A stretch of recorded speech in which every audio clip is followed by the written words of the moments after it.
Greetings, podcast listeners. I'm happy to invite you to a new podcast series we're calling How to Be the Change the World Needs. I'm your host for today, Felicity Kelcourse. I teach in the Christian Theological Seminary School of Counseling, and I'm here to represent our Green Faith Initiative group because we are a certified Green Seminary. And what we're doing today is interviewing Reverend Brian Sauder, who is the executive director of Faith in Place, to learn more about the work of that organization.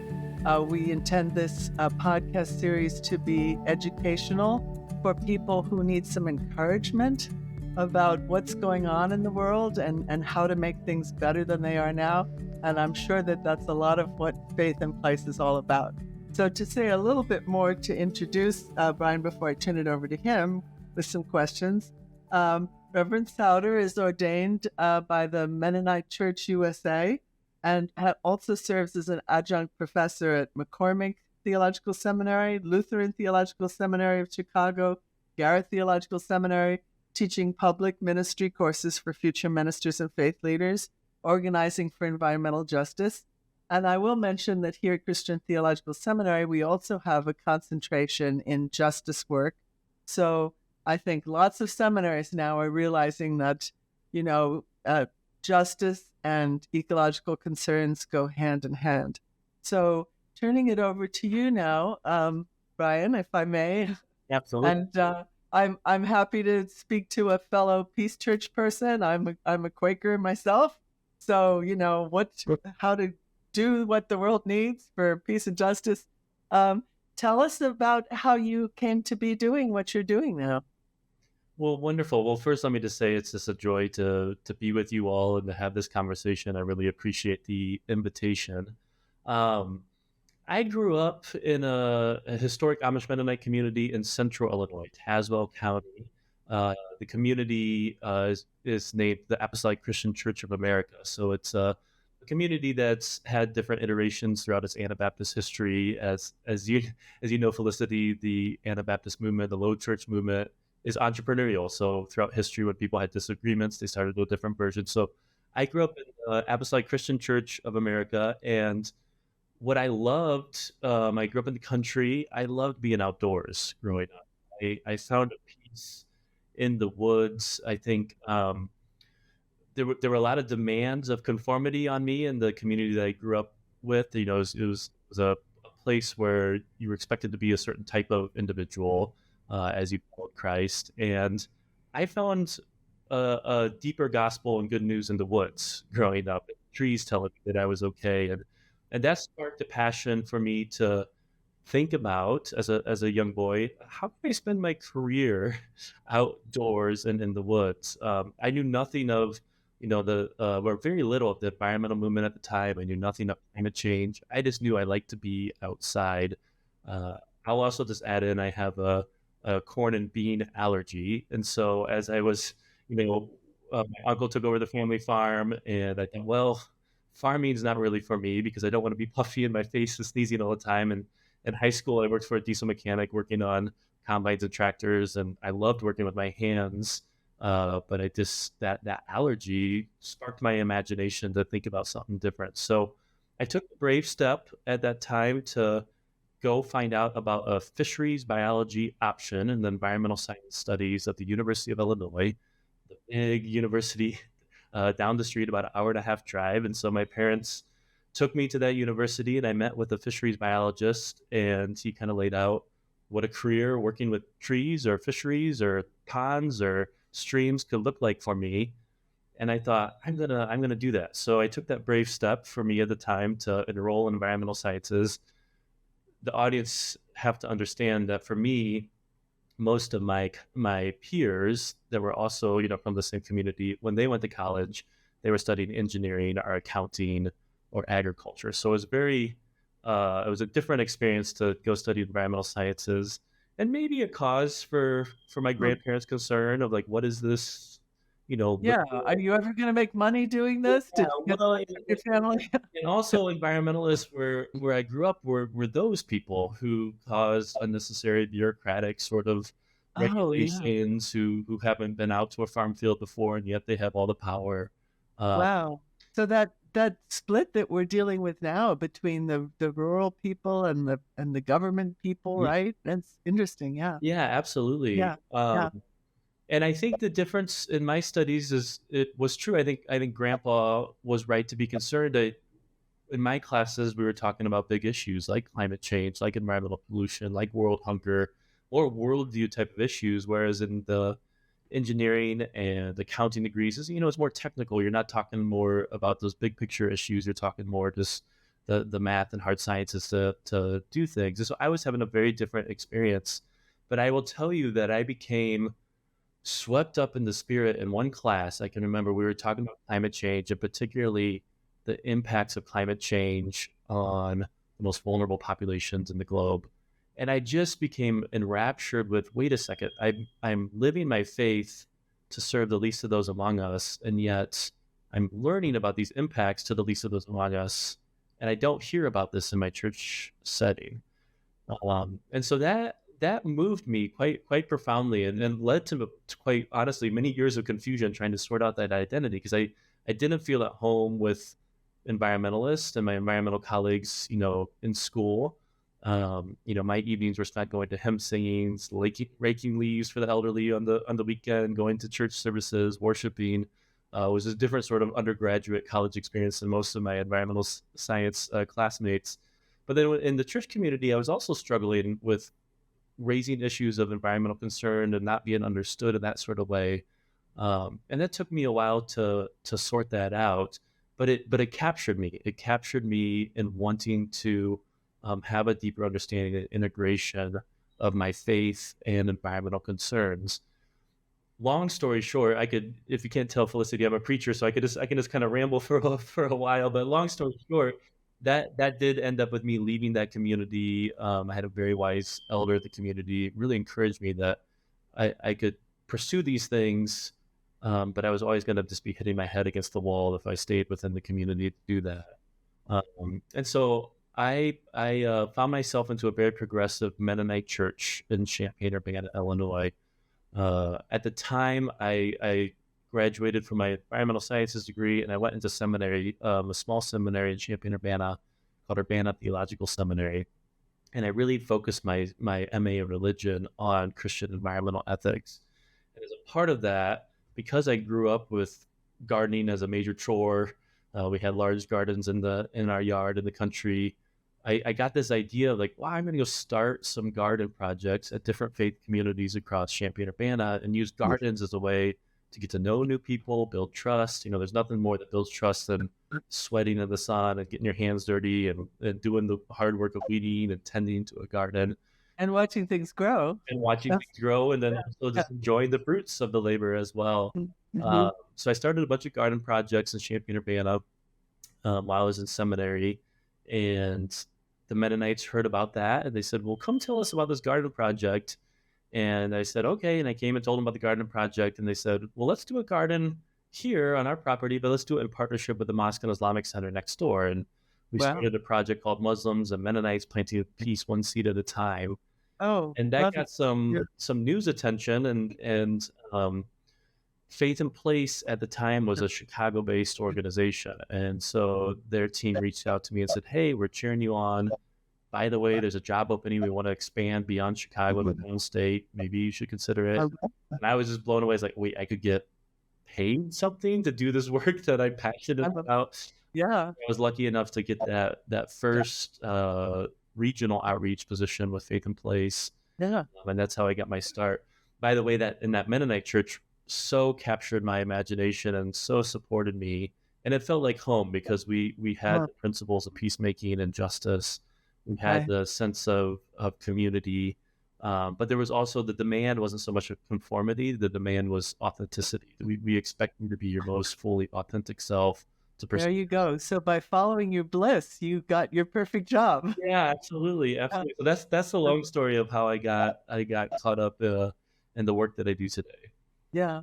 Well, it's interesting to hear your story because we have a few overlaps. My undergraduate degree was in ecology and economics. Okay. And I wrote a paper about the transfer of agricultural technology from the temperate zones to the tropics. But bottom line, bad idea, because we really didn't understand the tropics, Right. and we were just saying, do what we do, which doesn't work. So, but I didn't have as much of a straight line from undergraduate to seminary as you did. I went out and served churches for a while, and basically my area now is counseling and pastoral care. But I'm coming back around to my environmental concerns, which, like you in childhood, you fall in love with the earth, with the beauty of natural places, and like you, I sometimes feel closest to God in a forest. So I do think that a lot of our problems in our society now are that people are either totally divorced from nature, or even in farming communities, they're alienated from actual nature. So studying ecology, I got a very clear sense of how creation coheres, Yeah. and everything supports everything else. But when you start pulling the threads out, pull out this and pull out that, and try to switch this over here to mechanize it better, things start falling apart, which is what we're seeing now. And I don't know how you feel in your work that you can deal with what I see as our three main psychological problems. So there's denial, there's always been differences in climate. It's nothing new. There's dissociation. I know that this is not normal and something strange is happening here, but it feels so big and so overwhelming. I just don't want to think about it. So that's the dissociation response. And then if you really get the science, because as an undergraduate, I saw this modeling about tipping points, and it is terrifying to me that it's actually happening in real time now. So then it's very easy to get into despair. It's already too late. Look what we're doing. So obviously, I feel that as people of faith, despair is not an option, but it also just blind hope, God will provide, like sit back and let God do it, is also not an option. We used to have a theology professor here at Christian Theological Seminary who would say, God can't make a peanut butter sandwich. If you want one, you have to make it for yourself. So how do you get that message across to people? It is really happening, and we do need to think about it, and you don't need to despair. What can you do? Yeah, absolutely. I think a lot of, I've been doing this work for 13 years now. So that time when I first became, an organizer with Faith in Place was in 2010. And there's different stages. I feel like those of us who are engaged in the environmental movement kind of go through as well. Where I've landed though is it's never too late to do healing work. And I firmly have come to believe in my own sort of Mennonite tradition and understanding that the work of healing our relationship with ourselves is so crucial, and it's foundational to the work of healing our relationship with others, and healing our relationship with the land, with the earth. I've been very moved by some of the recent work coming out of the Wild Church movement that really highlights how throughout the scriptural tradition, God is always using the wilderness and the land as God's mouthpiece and communicating. Whether you think about, Moses in the burning bush, or Jesus going to the wilderness to pray, or the road to Damascus, the scripture is full of God speaking through the land. And this reminder that part of our healing journey is actually to build our relationship with the land. This is something I do now. I'm a dad of twin girls. They're almost 2 years old. So every morning before work, I take them out to the playground. And it's a playground here. I live in the city of Chicago, surrounded by buildings and infrastructure. And yet I can still have a relationship with the trees at the playground and say hello to them in the morning, see how they're doing, listen for their wisdom, have a conversation. To me, that is where the rootedness of this work comes from. I often ask the trees, what sort of advocacy would you like to see as we work with Faith in Place? And I listen and try to learn. And I think that keeps me in a place of literal groundedness as opposed to despair. I truly believe that that is what helps me connect with the earth and also reconnect with myself in the ways that we're just so in the spiritual crisis that we're so disconnected with ourselves and each other and the earth. I really believe that's the root of our environmental degradation and why we continue as a species to not live in harmony with the earth. Um, and I believe it's our spiritual traditions that bring wisdom for us, not just in the peace traditions, but more broadly throughout our faith. That there's wisdoms in each of our faith traditions of how to do that healing work with ourselves and with each other and with the earth. And there's nothing more motivating than reconnecting with yourselves, with each other, with the earth, that can keep us moving forward in a way that's not Pollyanna hope but faithful, sort of grounded. This is the work that we do Right. as people of faith that believe in the spiritual wisdoms that have been passed down to us and to caretake for the ages. So for me, that's fundamental Right. the work.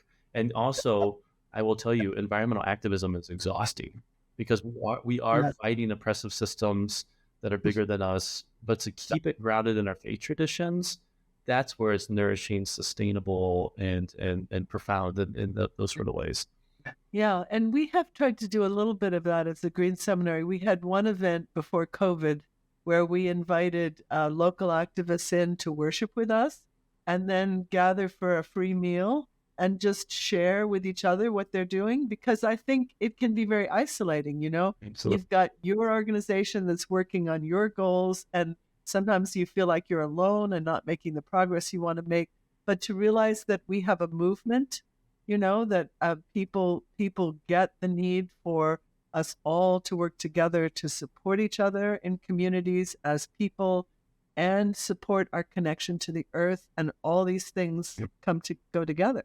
Absolutely. Amen. Amen. I totally agree. I think that's critical to nourishment and satisfaction and meaning, and for making a difference in this work that really addresses the root cause of our issues. I think often about the garden metaphor. I got started doing gardening, and I can go out and I can make the garden look fresh and clean for a day if I just cover up the weeds or even pull them off by the leaf and tend to it. But we know if you don't pull the weed by the root, it's just going to come right back up within a week. And so I think a lot about the root cause analysis of why we continue as a human species to degrade the earth. And I keep coming back to, we do that because we're not in full relationship with ourselves, or we're disconnected from ourselves. And is that Or each other. yeah, Yeah, and whether taking advantage of other communities to steal from them absolutely, for our absolutely. benefit. Yeah, And so yeah. when we do that reconnection sort of work, we're addressing it at a root cause. And that's why I think the work of Faith and Place, yes, we do, and we'll talk about this, I'm sure, all the sort of programming that we do, but the first impetus is always to connect this reconnection work to our faith traditions and to pull Right. that wisdom down. Yeah. So, and what do you think of as your main activity? Is it to educate? Is it to inspire? Is it to organize? Or how do you see all those things working together? Yeah, we think about how change happens from a vantage point of mutual relationship. And Oh, so um just to round out the story, so I started as an organizer for Faith and Place, was hired, in Central Illinois. I grew up in Central Illinois. I've lived in Champaign-Urbana for 12 years. And because I had such deep ties to the community, deep relationships with the community, when I was hired by Faith and Place to organize, I very quickly could build the network, right? Because it's like, oh, it's Brian. We know Brian for years. Brian's asked us to be part of this network. Oh, now we're connected to Chicago-based organizations. We're connected to organizations of different faiths. So that mutual that ability to bring people in, it was really profound for me of seeing like, oh, when you hire a local person, so we've done that. We've built out the organization by hiring someone local from Northern Illinois and then from Southern Illinois. We're hiring up now in Indiana, Northern Indiana, as well as Central Indiana, and up in Wisconsin, and our work. And we could talk a little bit more how that all came to pass of working across all three of those states.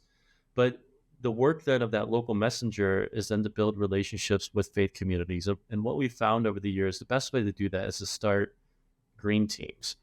Now, a green team we define as you need to apply in, so there needs to be some sort of approval from whatever sort of governance authority that needs to happen at the faith community. It looks different, whether it's a mosque or synagogue or a Catholic parish or a church or a temple.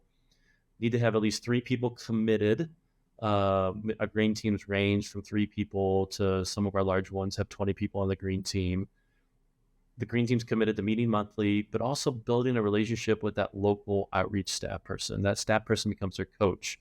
So we have 292 active green teams currently. That means somebody on our staff team is meeting with that green team on a monthly basis, building a mutual relationship with them and coaching them, because it turns out it doesn't matter if you're at Lutheran or Mennonite or mosque or synagogue, you still face the same challenges as a green team of moving about institutional change.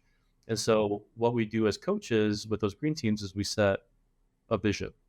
And the vision, we say, the Faith in Place vision is that you walk into any sort of neighborhood and you ask someone on the street, hey, who's leading the environmental movement towards justice? Who's doing amazing sort of racial justice work in the community? And that person on the street says, oh, check out what the local church is doing or the local synagogue. They're really leading the way. Like that's our vision. That's what we want to see happening. And so we talk about that with the green team and say, how do you think you can contribute towards that vision? How can you help transform your community to be a well-known environmental leader in the neighborhood and in the local area? And so they set that vision, and then we set goals. Many of our green teams, they want to make it happen overnight. They're like, let's do this and let's do that. And we're like, great, we're going to do all those things. Let's set out a plan for 3 to 5 years and really build out a plan. What are the assets that you have in the community? What are some of the environmental challenges you're facing? Maybe it's flooding, maybe it's heat waves, maybe it's the youth don't have anything to do during the summertime. So our programs are meant to address those challenges that are being faced. The green team, it's different in a green team in Indianapolis versus Gary, Indiana, for example. It's different from Waukegan, Illinois to Southern Illinois. So the green team then can work with their coach to really create a plan that's unique to their context, to their history, to their challenges, and their assets. Some of our faith community have land, some have buildings, some don't, so it just depends on what that looks like. So each of those green teams are working on implementing their plans to really lead the environmental movement towards justice, to really advance the racial justice in their communities. And addressing the needs of their community. So I'm sure you know that people often criticize the environmental movement as being too white. You're all about saving the wilderness and you don't care about people. But your approach is to go into communities, find the community faith leaders, and address the needs of that community. Maybe it's lead paint. Maybe it's soil contamination. There are a lot of things that affect the health of individuals and communities that are very, very much environmental concerns. So as much as I'm sure you understand as I do that we need to have a better balance between the wilderness and civilization so that we don't pave over everything and cut down all the trees. That would tank humanity, actually, as well as the non-human beings. But that's the big picture. On the ground, you can start with, what does your community need? What would make this a healthier, happier community? Absolutely. And then there's so much more success too in the long run, because when it's from the community and driven by the community, then it creates an accountability around it. It creates momentum. Generally, just so the listeners are aware, tends to be that we work across 5 different program areas. So sometimes the need is energy burden. Our bills are high, our gas prices are high, both in our homes and our houses of worship. And so we do a lot of work around just very basic, let's do an energy audit at your house of worship, build out a retrofit plan so we can reduce the energy burden and also reduce the carbon impact that we're having. That looks like everything from weatherization to replacing boilers to insulation to solar panels to decarbonization, all those sort of things. But it's rooted in this justice issue of energy burden, energy cost. It's also rooted in a justice issue of air pollution. Throughout our 3 states, communities of color experience on average 4 times more air pollution in their communities than the non-communities of color. And so what can we do to address the air pollution that's happening? Well, we can do a number of things as a faith institution to help advance that. One is planting trees. We can plant trees in the community to help with the air pollution, to build. That also helps with heat waves. oftentimes now we're facing more and more heat waves because of climate change. Planting trees can not only help as a carbon sink and the air pollution to go down, but also uh, to provide shade and shelter and cooling in the community. Oh, and by the way, planting trees and replacing your boiler and doing weatherization, those are jobs. How can we connect the dots to bringing those jobs from the community where we're serving for workforce development? So we do a lot of work connecting the dots between a just economy, environmentalism. We some of our faith communities experience disproportionate amounts of basement flooding because of the historic disinvestment in the stormwater system and the sewer system.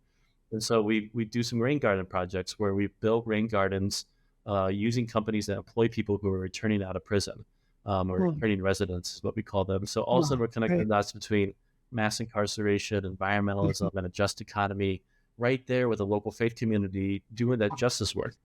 Notice I'm not talking about a green team doing, oh, the first, well, take a guess. Maybe I'll put you on the spot if I can. What do you think the first thing that green teams think of or people think of that green teams are doing?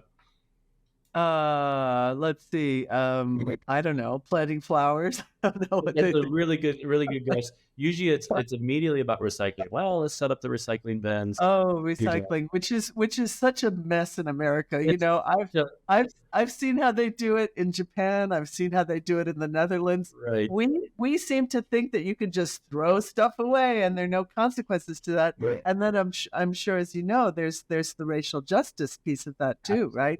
Absolutely. Where But which neighborhoods have to have the burden of the landfills, right? All of yeah, that. and what Uh, we found is when a green team takes on their first project to be recycled, recycle is really important. We want to do a waste program well as a green team, but it's much more exciting when you root it in a community need and leveraging the assets in the community. And you start connecting the dots to jobs and employment, and to just making the community what we all want to see, a community that's healthy and wealthy, a community that's vibrant with good food and good music and that sort of thing. So, speaking of food, other programming we do is around the lack of access to fresh, local, healthy food. That's part of our sustainable food and land use program, as well as the tree planting that we do. So we've helped faith communities start small scale gardens, like the gardens I started back in the day.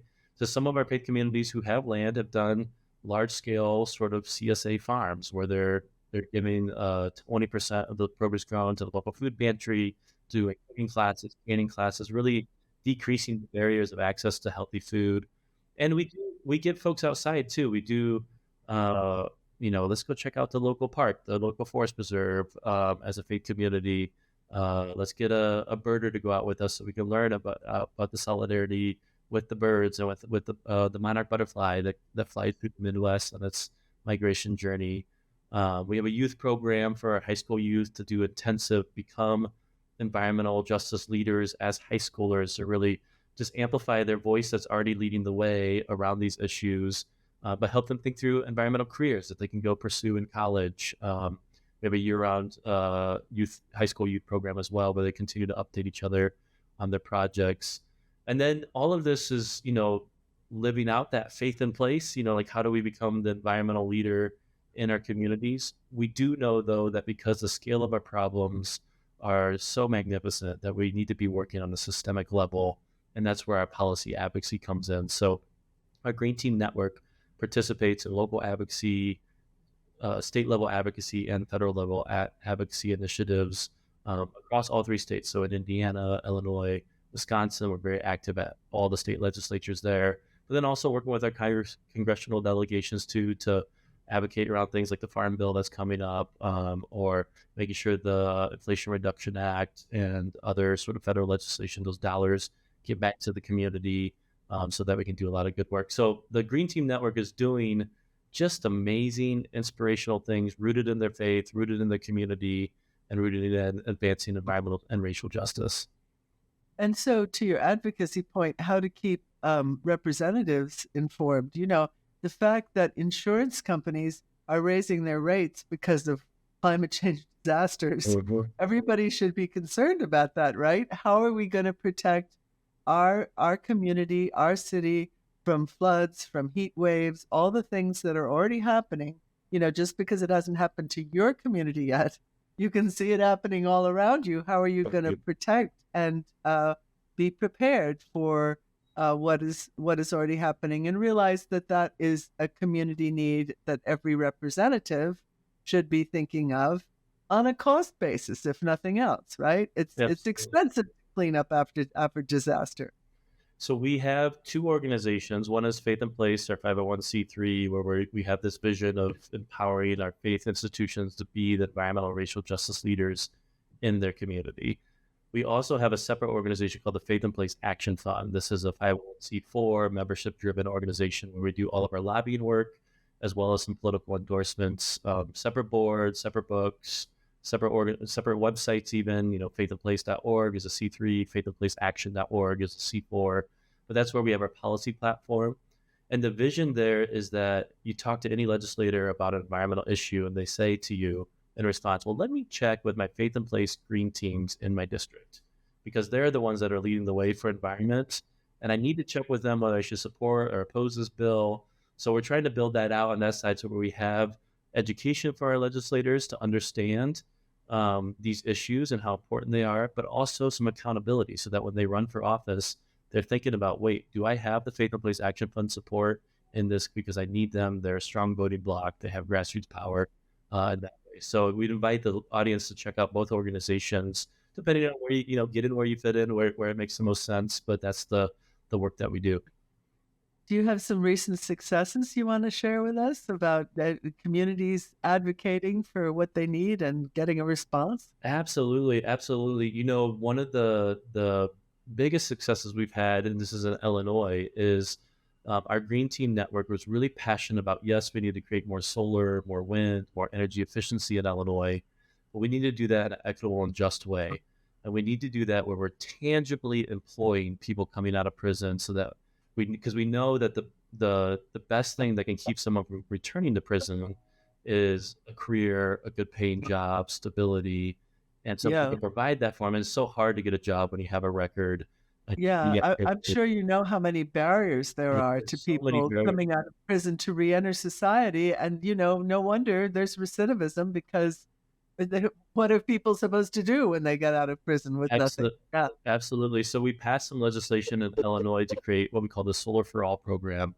And this program is designed to make sure there's workforce training, wraparound services, placement services to get people into solar careers, but also clean energy careers as well, electricians, HVAC, those sort of things. And that program, we've had a lot of success. We just passed another law, the Climate Equitable Jobs Act, that really amplified that program.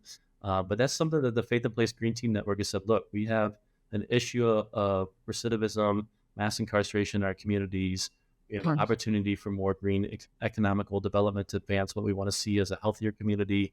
We can connect these sort of dots and move this forward in that sort of way. And we're doing that in a really tangible way. And we're excited to working on some community solar legislation in Indiana specifically right now, where we're building some coalition powers, do a power building, doing some educational work around that, and we're excited to continue to push that forward as a faithful movement. So, suppose here in Indianapolis, I'm aware of green teams in some churches that are being very active, and other churches where I don't think there's much awareness or knowledge, but a green team could really help that community. Do you have ambassadors that you can send out locally to say, here's how a green team could benefit you? Yeah, we love to be connected with folks. We'd love to send people, the just to give a little advertisement here, if I may, one way people can get involved to learn more is they can attend our Green Team Summit that's coming up Yes, October 8th. I wanted you to lead it to that because it's coming up. It's coming up October 8th through 11th. So this is going to be the October 8th is a Sunday afternoon, evening. We're going to kick off with our keynote speaker, Leah Thomas. So Leah's written a book highlighting some of the things we're talking about. It's called Intersectional Environmentalism. So how do you connect the dots between mass incarceration, environmentalism, and other justice issues? How does that inform their work together? There's a rich history of that. So she's going to be giving a very inspirational speech to our Green Team Network. And we have watch parties. So it's going to be on Zoom. But you got to picture this. There's also going to be 10 different watch parties across the 3 states, where we have a goal of over 100 people at each watch party. So it's not only last year we had over 2,000 registrations from 25 different countries, 49 different states. This year is going to be the same thing where people from all over the world are going to be zooming in for this. But then there's also going to be, you can attend in person, to network and enjoy the in-person aspects if you would like, or you can just log into the Zoom. So go to greenteamsummit.org. You can check that out. There is a watch party in Inglewood at Joe Bowling's church. I could pull it up here to look, but there's a watch party there. You can see all the watch party locations. I'm planning to attend that one. You're going to be there, so come talk and say hello to Felicity at that one. Our local staffer, Eric Riddle, will be there staffing that. Cool. So you'll get to meet Eric. You'll get to meet Eric as well, who's on our development team and lives in Columbus, Indiana. So the Green Team Summit, but then there's also going to be workshops that Monday, Tuesday, Wednesday. So everything from federal funding for your houses of worship. We have a lot of federal funding coming down to do energy retrofits, to do tree planting sort of things. So trying to understand that at a better level, because we need the resources to transition in the way that we want to transition. Some more thought, inspirational sort of leadership workshops around indigenous understandings of environment and different things like that. So people can go to the website, check it out. That'd be a great way to start, is to get introduced to this powerful network of amazing people of faith and diverse spiritualities that's doing this profound work. And then you can find out ways to maybe brainstorm ways to get further engaged. So just to be clear, intersectional environmentalism is about what helps people, all people across racial, economic barriers, helps our environment as well. And that's why we need to be in this together. I don't know if you've heard of Heather McGhee, who wrote The Sum of Us, How Racism Hurts Everyone. Yeah.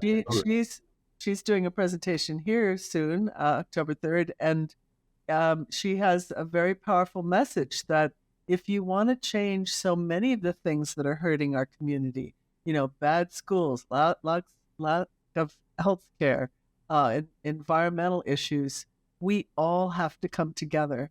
So this black-white divide, which has been perpetuated in our country for far too long, has to be broken down so that people realize what's good for people is good for all people. And we need to be working on that and lift each other up however we can, right? Because I keep coming back to this image of ants. If you turn over a rock, here are these little ants with their little eggs, and they're all scurrying around to get to safety, and they can do it really fast because they work together. Yeah. And what's our problems as humans? We're all trying to do it separately, and we don't pay attention to what each other need. And that's why we're in a mess.